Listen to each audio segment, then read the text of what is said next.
विद्यार्थी मित्रों, सुप्रभात। कक्षा 10वीं इकाई क्रमांक 2 पाठ नंबर 11 समता की ओर, लेखक मुकुटधर पांडे। इस जो कविता है, इस कविता के बारे में आज हम चर्चा करने वाले। समता की ओर, समता यानी एकता, समानता की ओर, समानता की ओर हमें देखना है। वैसे की ओर संबंध सूचक अव्यय। मुख्य ऋतु 3 है, चाहे सर्दी का होगा, गर्मी का होगा, बारिश का होगा, लेकिन उप ऋतु भी बड़े मायने रखते हैं हमारे लिए। वसंत है, ग्रीष्म है, वर्षा है, शरद है, हेमंत, शिशिर है। वसंत मार्च अप्रैल, ग्रीष्म मई जून, वर्षा जुलाई अगस्त, शरद सितंबर अक्टूबर, हेमंत जो है नवंबर दिसंबर, और शिशिर ऋतु जनवरी और फरवरी। तो शिशिर ऋतु की ठंडक समूचे वातावरण को प्रभावित करती है। उसका प्रभाव प्रकृति, पृथ्वी, वनस्पति, जीव जंतु, मनुष्य तथा आकाश में स्थित चांद तारों पर भी पड़ता है। ये ऋतु धनी जो अमीर वर्ग है, उनकी सुविधा संपन्न लोग हैं, उनके लिए बड़ा आनंददायी होते हैं। लेकिन यही शिशिर ऋतु, ठंड का मौसम, दीन दरिद्री, गरीब, जिनके पास सुविधा नहीं है, ऐसे सुविधा विहीन लोगों के लिए बड़ा कष्टदायी ऋतु है।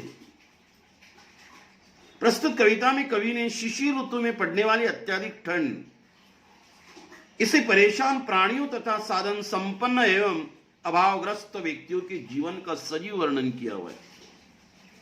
अंत में कवि यह भी कहना चाहते हैं, चाहे वह धनवान हो, निर्धन लोगों के भाई भाई है, चाहे धनवान हो निर्धन, दोनों भाई है।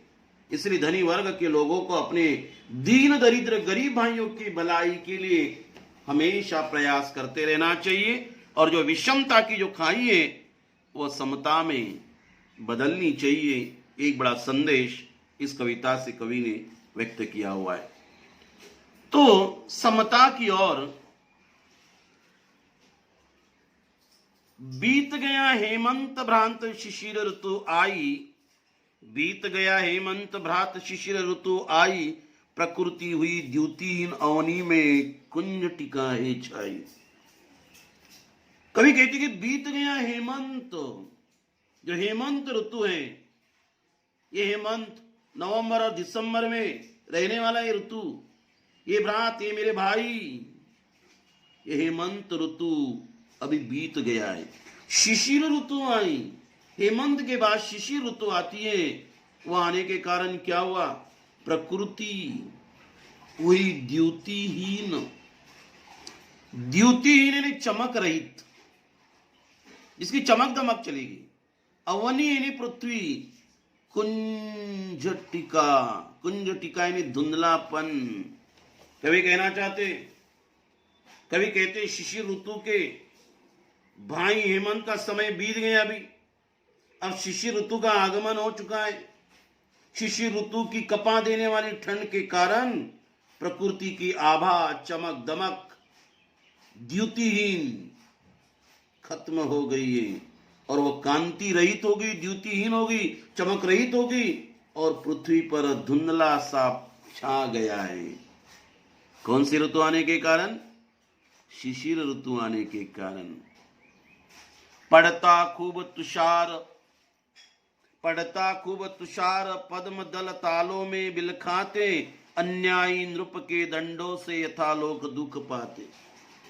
पड़ता खूब तुषार, तुषार यानी बर्फ, पद्म दल यानी कमल दल, तालों में, तालों यानी तालाब में, बिलखाते, बिलखाना यानी कष्ट पाना, अन्यायी नृप, नृप यानी राजा, अत्याचारी राजा के दंडों से, दंड यानी शिक्षा, यथालोक दुख पाते।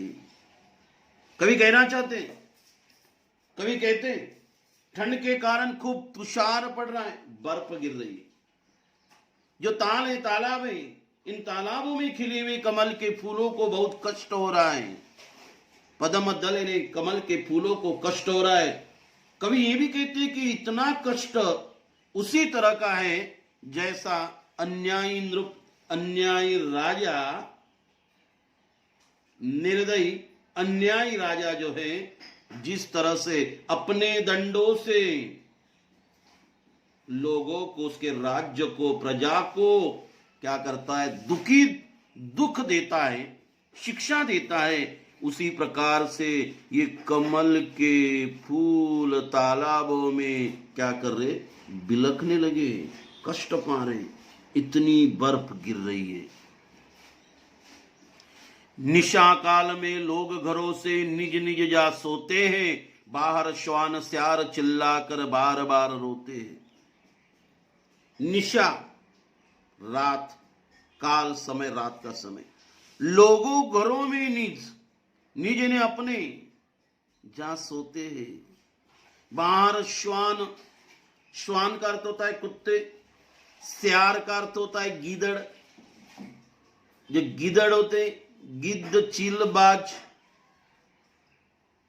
तो ये स्यारे ने गीदड़ चिल्लाकर बार बार रोते हैं।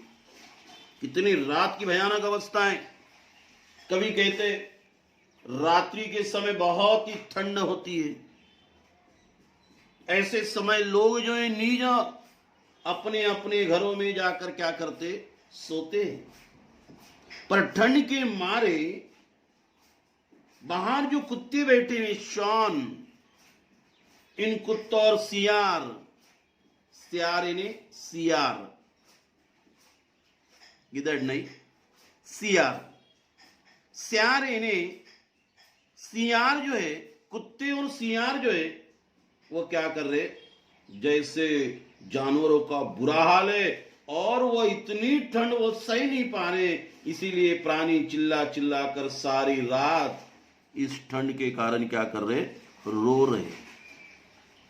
बच्चों उसमें करेक्शन है, मैंने पहले सियार को गीदड़ कहा था, नहीं, उसका अर्थ सियार है। तो कवि कहते मैं इसको पुनः पुनः स्पष्टीकरण दे रहा हूं। निशा, रात, काल, समय, नीज, अपने, शान, कुत्ते, स्यार यानी सियार, मतलब रात्रि के समय इतनी ठंड पड़ रही है कि सारे लोग जो अपने अपने घरों में जाकर सो रहे, ठंड के कारण कोई बाहर नहीं आ रहा है। बाहर जो है कुत्ते, सियार जैसे जानवर हैं, इन जानवरों का ठंड के कारण बुरा हाल है और ये प्राणी चिल्ला चिल्ला कर सारी रात क्या कर रहे, रो रहे। अर्धरात्रि को घर से कोई जो आंगन को आता, शून्य गगन मंडल को लक्ष्य मन में है भय पाता। अर्धरात्रि, आधी रात, घर से जो कोई आंगन को आता, घर के बाहर का हिस्सा उसे आंगन कहते। शून्य गगन मंडल को लख इन्हें देख, यह मन में है भय पाता, भय इन्हें डर, भय का अर्थ क्या होता है, डर। तो कवि क्या कहना चाहते, कवि कहते कि अर्धरात्रि यानी आधी रात, यदि आधी रात को कोई व्यक्ति घट के आंगन में, अर्धरात्रि को घर से कोई जो आंगन में आ जाता है, शून्य गगन यानी आकाश, मतलब निर्जन आकाश मंडल, जब आकाश की ओर देखता है आधी रात में, तो वहां का दृश्य देखकर उसे क्या लगता है, भय लग जाता है। इस ठंड का असर केवल जीव जंतुओं पे नहीं,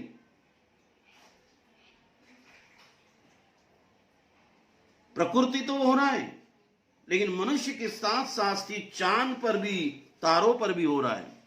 आधी रात को कोई एक आधी व्यक्ति अपने घर में से बाहर आंगन में आता है, शून्य निर्जन गगन मंडल की ओर लक्ष्य इन्हें देखता है, तो उसके मन में एक भय, एक डर सा लगने लगता है। तारे निपट मलिन चंद में पांडुवर्ण है पाया, मानो किसी राज्य पर है राष्ट्रीय कष्ट कुछ आया। कभी कहते तारे निपट, मलिन यानी धुंधले, चंद यानी चांद, पांडुवर्ण यानी पीलापन लिए, वर्ण ने रंग, पांडु ने पीला पीला वर्ण, पीलापन लिए हुए, मानो किसी राज्य पर राष्ट्रीय कष्ट ने संकट कुछ आया। कवि कहना चाहते ठंड भरी इस मौसम में आकाश के तारे मलिन पड़ चुके हैं, धुंधले दिखाई देने लगे। चंद्रमा का रंग जो पांडु वर्ण पीलापन हो गए, जो सफेद ऐसा रंग पीला पड़ चुका है, इन्हें देखकर ऐसा लगता है मानो किसी राज्य पर कोई राष्ट्रीय संकट आ चुका है। ये प्रकृति इतना भयानक वातावरण है। तारे जो है वो मलिन हो चुके, धुंधले हो चुके। चंद्रमा मतलब उसका सफेद रंग पीला पड़ चुका है।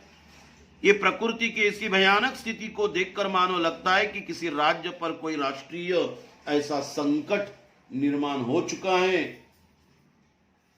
ये बात इन्होंने इस दो पंक्तियों से व्यक्त की। धनियों की मौज रात दिन है उनके पौबारे, दीन दरिद्रों के मत्थे ही पड़े शिशिर दुख सारे। धनियों अमीर, मौज ने मजा, रात दिन है उनके पौबारे, पौबारे लाभ का अवसर मिलना, लाभ का अवसर मिलना उसे पौबारे। दीन ने गरीब, दरिद्र के मत्थे, मत्थे ने जिम्मे पड़े शिशिर दुख सारे।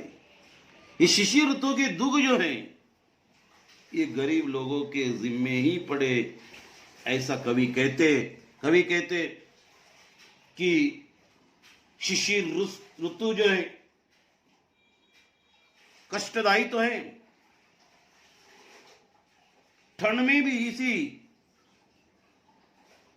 कष्टदायी इस ठंड में भी जो है धनी वर्ग, जो अमीर वर्ग है, ये व्यक्ति आनंद ही आनंद ले रहे, इस स्थिति का लाभ उठा रहे, उन्हें लाभ का अवसर मिल गया है। वे दिन रात मौज मजा कर रहे हैं। लेकिन गरीब और दरिद्र जो लोग हैं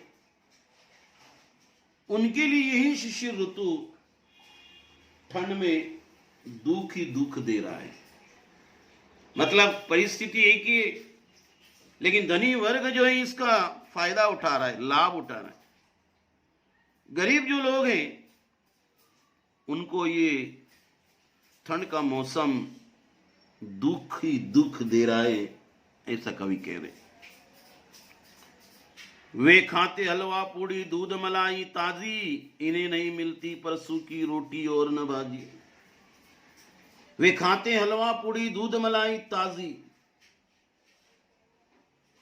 इन्हें नहीं मिलती, इन्हें मतलब गरीब लोगों को, वे मतलब अमीर लोग। गरीब लोगों के नसीब में सूखी रोटी और भाजी भी नहीं होती। धनिक वर्ग के लोग हलवा पूड़ी ताजी दूध मलाई वो खाते हैं सर्दी के दिनों में और इस ठंड का वह आनंद लेते। लेकिन गरीब और दरिद्री लोगों को सूखी रोटी सब्जी भी उनके नसीब में, उनके भाग्य में नहीं होती, अर्थात उनको उपवास करना पड़ता है। ऐसे ठंड के मौसम में अमीर लोग हलवा पूड़ी दूध मलाई सब ताजी ताजी चीजें खाते, लेकिन जो गरीब लोग हैं इनके भाग्य में, इनके नसीब में ना सूखी रोटी ना सब्जी होती, उन्हें भोजन नहीं मिलता है। और भोजन न मिलने के कारण मानो वह क्या कर रहे, उपवास कर रहे। वे सुख से रंगीन कीमती ओढ़े शाल दुशाले। कभी कहते वे मतलब वह अमीर लोग, धनवान लोग सुख से रंगीन कीमती, कीमती ने मूल्यवान, ओढ़े ने ओढ़ना, शाल दुशाले, जो शाल होती है दुशाले होते हैं वो उन्होंने सर्दी के दिनों में ओढ़ कर रखते हैं। पर इनके कंपित कंपित इन्हें कांपते हुए बदनों पर गिरते नीत पाले पाले पाला पाला इन्हें बर्फ के बारीक सूक्ष्म ऐसे कण। सर्दी का असर देखिए, शिशिर ऋतु का प्रभाव देखिए। कवि कहते कि सबसे पहले लोग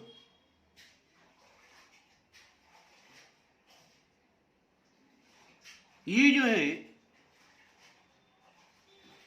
ये लोग इनके ऊपर कोई ठंड का असर नहीं होता है, बल्कि जैसे ही ठंड का मौसम शुरू होता है तो उनके घरों में होने वाले रंगीन मूल्यवान शाल दुशाले वो ओढ़ते, इससे उन पर जाड़े का तनिक भी थोड़ा सा भी असर नहीं होता है। मगर ऐसे समय जो गरीब लोग हैं उनके बदन जो कांप रहे, कंपित कांपते हुए बदनों के साथ ही उनके शरीर पर कोई गर्म कपड़ा या बदन ढकने के लिए कोई कपड़ा न होने के कारण वो अपने कांपते हुए बदन से ही और उनको रातें काटनी पड़ती है, और ऊपर से उन्हें ओस और पाले बर्फ के बारीक सूक्ष्म कणों का सामना भी करना पड़ता है। फर्क अमीर और गरीब।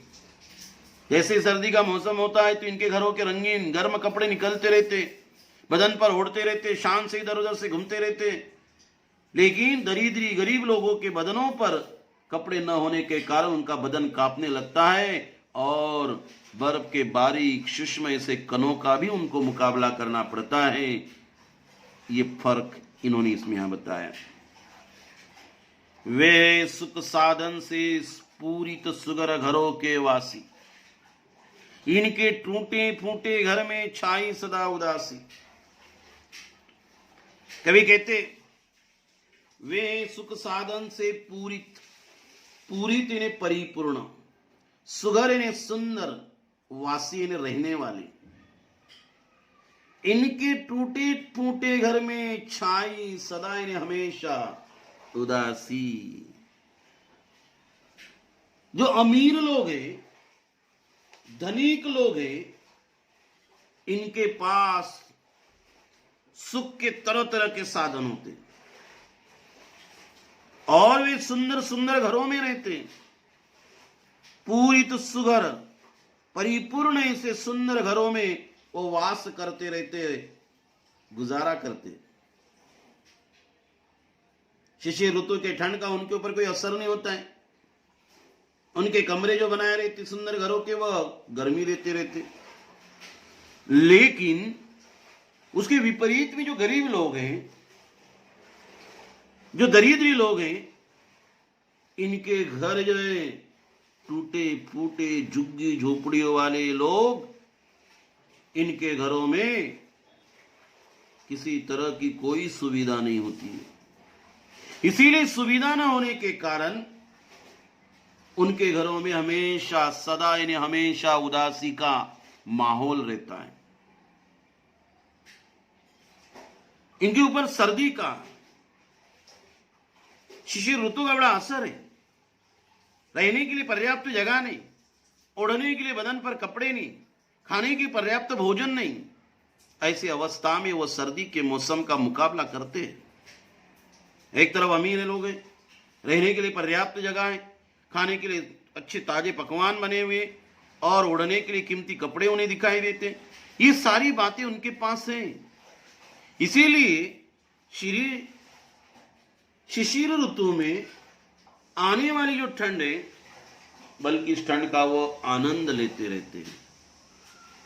तो वे धनिक वर्ग के घर जो है तरह तरह के साधनों से संपन्न होते हैं, लेकिन दरिद्री के घर टूटे फूटे झुग्गी झोपड़ी जैसे होते, किसी तरह की सुविधा नहीं। इसीलिए उनके घरों में हमेशा उदासी का क्या रहता है, माहौल रहता है। पहले हमें उदर की चिंता थी न कदापि सताती,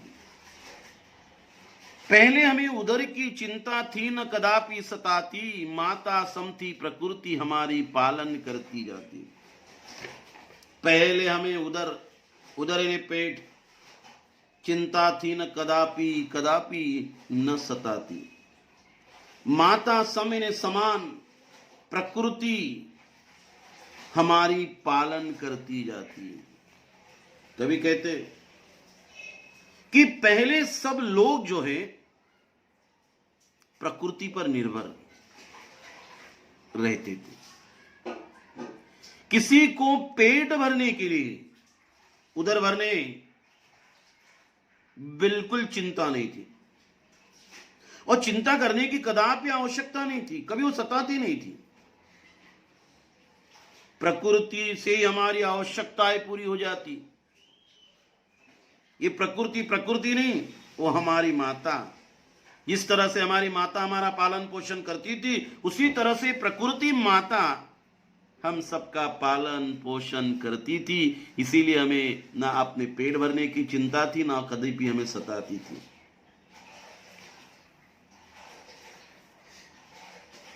सब कुछ लोग प्रकृति पर ही निर्भर करते थे। प्रकृति वो हमारी दूसरी माता। किसी को पेट भरने की यानी क्षुधा पूर्ति की, भूख मिटाने की कोई चिंता नहीं होती थी, ना आवश्यकता भी नहीं होती थी, ना कदापि वो सताती थी। प्रकृति से सारी आवश्यकता हमारी पूरी हो जाती थी, और प्रकृति माता ही हमारा पालन करती थी, हमारा ही पालन पोषण करती थी। हमको भाई का करना उपकार नहीं क्या होगा, भाई पर भाई का कुछ अधिकार नहीं क्या होगा। कवि कहते हमको भाई का करना उपकार, उपकार यानी भलाई, हित नहीं क्या होगा, भाई पर भाई का कुछ अधिकार नहीं क्या होगा। कवि कहते कि मनुष्य में कोई अंतर नहीं होता है। सभी का आपस में भाई भाई का नाता होता है, नाता होता है, रिश्ता होता है। एक भाई दूसरे भाई पर कुछ ना कुछ अधिकार तो होता है। एक भाई का दूसरे भाई पर कुछ ना कुछ अधिकार होता है। इसीलिए हमारे मन में एक दूसरे का उपकार करने की भावना होनी चाहिए। हमको भाई का करना उपकार नहीं क्या होगा। हमको एक भाई ने दूसरे भाई पर क्या करना चाहिए, उपकार करने की भावना रखनी चाहिए, क्योंकि मनुष्य भाई भाई है। और जब भाई भाई है तो उसका एक गहरा नाता होता है। एक भाई दूसरे भाई का कुछ ना कुछ अधिकार होता है, और इस अधिकार के नाते हमने एक दूसरे पर उपकार करने की भावना होनी चाहिए, मदद की भावना होनी चाहिए, हित की भावना होनी चाहिए, भलाई की भावना होनी चाहिए। तो कवि मुकुटधर पांडे इन्होंने शिशिर ऋतु